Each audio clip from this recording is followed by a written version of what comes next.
Well, it was a big moment when we saw Xi and Putin meet. What did you take away from those talks?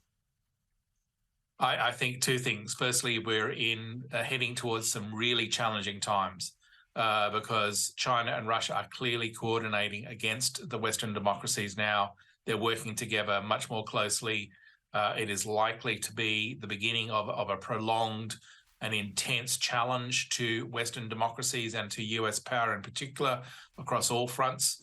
This is an escalation at a strategic level and a global level of that confrontation, that competition between autocracies such as China and Russia on the one hand and Western democracies on the other. The second thought I had was, in business terms, this could be seen as a friendly takeover by China of Russia. Effectively, Russia is the vassal state to China, and it is the junior power. And China basically is going to be able to dominate Russia's future in terms of Russia's reliance on Beijing.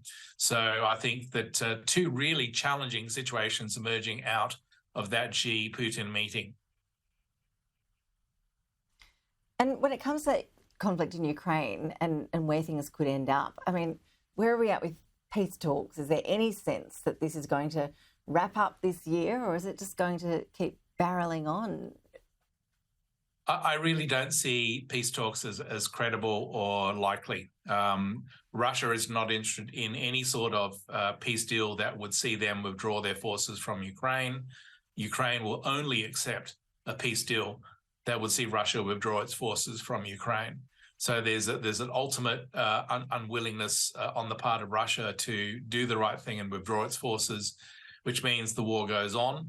Neither side has an overwhelming advantage at this point in time to be able to impose a victory.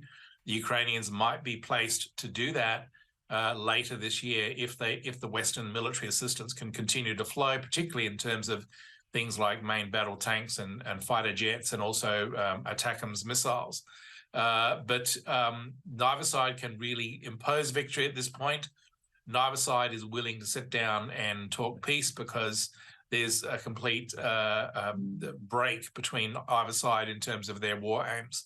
So I do think that the likelihood of peace talks in 2023, pretty much zero. Very grim situation indeed. Dr. Malcolm Davis, always appreciate your analysis. Thank you.